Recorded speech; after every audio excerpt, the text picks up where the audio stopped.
Paz do Senhor, amados, estamos aqui com o objetivo de compartilhar com os irmãos uma reflexão da Palavra de Deus. Reflexão essa que tem como tema: o jovem que ora vence o mundo. Iremos tomar como base um texto da Palavra do Senhor que está escrito no livro de Efésios, capítulo 6 e o verso 18, que diz assim: com toda oração e súplica, orando em todo o tempo no Espírito, e para isso, vigiando com toda perseverança e súplica por todos os santos. Então vemos que o centro da nossa mensagem é a oração que é um meio de comunicação entre nós e o nosso Deus. É através dela que nós falamos com Deus, conversamos com Deus. Jesus Cristo, em seu ministério terreno, demonstrou que ele tinha comunhão com Deus através da oração. Ele também, na passagem de Mateus, capítulo 6 e o verso 9 por diante, ele ensina a seus discípulos como orar, que é a oração dominical, a oração modelo, também conhecida como oração do Pai Nosso, em que ele, através dessa oração, ele demonstra que nós devemos reconhecer Deus como nosso Pai, adorarmos a Ele, louvarmos o seu nome através da oração, agradecermos a Ele por todos os seus benefícios e também nós fazemos as nossas petições, os nossos pedidos, as nossas súplicas, os nossos clamores. Também através dela nós falamos para Ele da nossa fraqueza, das nossas limitações, entregamos a Ele os nossos pecados, falando com Ele e pedindo também o perdão.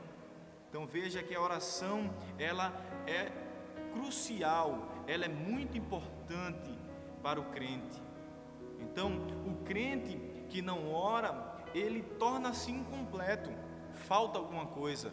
É como um soldado que vai à guerra sem ter a proteção, sem ter uma arma para poder se defender. É como um automóvel que não tem combustível, ele não terá força motriz para poder se locomover. Então, assim somos nós, cristãos, quando nós não temos a oração como algo importante para nossas vidas. Então nós não temos força para poder vencer, não temos força para poder caminhar. Então nós precisamos de força para podermos lutar com o mundo. Nós precisamos, e é através da oração que obtemos essa força. O mundo ao qual falo aqui não é o planeta Terra, e sim o sistema pecaminoso que é dominado por Satanás, que é o nosso adversário, o príncipe das trevas. Ele tenta de todas as formas implantar as suas ideias em todos os meios da sociedade, na filosofia, psicologia, na música, no sistema econômico, na cultura, no governo, nos meios de comunicação em massa. Então, tudo quanto existe de pecado nos meios sociais tem a mão de Satanás, porque ele quer, na verdade, nos tirar a presença de Deus e levar-nos para o mundo. Lá em 1 João, capítulo 2 e o verso 15, diz o seguinte: não ameis o mundo, nem as coisas que há no mundo. Se alguém amar o mundo, o amor do Pai não está nele. Então todo aquele que ama o mundo, que ama o pecado, o sistema pecaminoso, então o amor de Deus automaticamente sai da sua vida. Não existe amor de Deus na vida daquele que ama o mundo. Satanás, ele todos os dias, ele tenta nos tirar a presença de Deus. Ele, através de suas ferramentas, tenta cumprir a sua missão, que está escrito em João capítulo 10 e o verso 10, que é: o ladrão vem somente para roubar, matar e destruir. Então esse é o objetivo de Satanás quando utiliza essas ferramentas para nos tirar da presença de Deus. É nos matar espiritualmente, é destruir a nossa vida.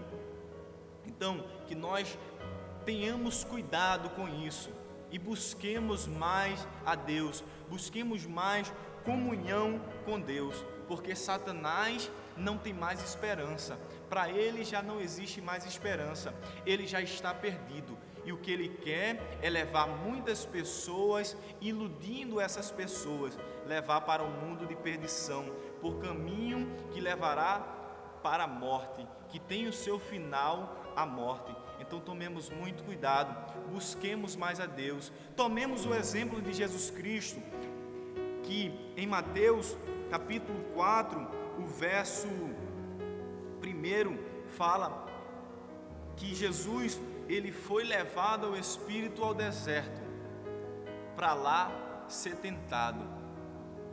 Então, antes de ser tentado, Jesus Cristo passou 40 dias jejuando e orando, demonstrando que é necessário nós nos prepararmos, e essa preparação vem através da oração, pedindo a Deus força, graça, renovo, pedindo misericórdia, para que o Senhor nos fortaleça, para quando a tentação vier, nós estejamos fortes, suficiente para poder resistirmos. Jesus Cristo, quando passa esses 40 dias de preparação, orando e jejuando, ele demonstra que é necessário que nós façamos assim, oramos para nos preparar. Jesus, ao cabo de 40 dias, estava com fome, ou seja, a sua carne, ela estava fraca, estava necessitando de alguma coisa. E Satanás, quando o vem tentar, ele vai exatamente onde Jesus estava mais debilitado e o oferece as pedras para que ele transforme em pão e supra a sua necessidade, que era a fome naquele momento. Mas Jesus Cristo estava fraco na carne, mas o seu espírito estava forte, e sabia que a intenção de Satanás ali não era saciar a fome, e sim tentar fazer com que Jesus se inclinasse para ele, fazer com que Jesus se dobrasse perante ele. E Jesus responde a Satanás, dizendo que nem só de pão viverá o homem, demonstrando que através da oração ele recebeu força, através da oração ele estava cheio do Espírito Santo, e nada do que Satanás o oferecesse seria suficiente para tirar a comunhão com Deus. Então, Jesus Cristo, em seu ministério, demonstra que nós, como cristãos, temos que orar e buscar a Deus em todo o tempo, nas situações difíceis, nas situações de alegria, na hora da tentação, estar sempre preparado, buscando a preparação através da oração. É aí onde nós chegamos no texto que nós tomamos como base no início, que é o Efésios 6. Efésios 6, a partir do versículo 10, fala das armaduras de Deus, ou seja, daquilo que nós precisamos para ir à luta, daquilo que nós precisamos para ir à guerra espiritual, a guerra contra Satanás, a guerra contra o mundo, demonstrando que nós precisamos de algumas coisas para nos defender, de algumas coisas para atacar, e também precisamos de força. Nesses versículos estão escritos que existe o capacete da salvação, a couraça da justiça, o escudo da fé. E o versículo 18, que nós destacamos, fala também da oração, que também faz parte da vida daquele guerreiro que vai à guerra, que vai ao combate contra o mundo e a Satanás. e nos dá um conselho: com toda oração e súplica, orando em todo tempo no Espírito, para isso vigiando com toda perseverança e súplica por todos os santos, demonstrando que na guerra contra o mundo, na preparação para a batalha, precisamos orar, precisamos estar em comunhão com Deus. E Deus, com toda certeza, nos dará força para vencer o mundo, nos dará força para conseguirmos vencer as batalhas da vida. Então, irmãos, que tenhamos isso em nosso coração. Para nós jovens vencermos o mundo, é necessário estarmos orando a Deus. Então, que Deus nos abençoe e que Deus, em sua infinita misericórdia, nos cubra com sua graça e nos dê a paz, e que nós possamos buscar sempre a Deus em oração. Que Deus nos abençoe.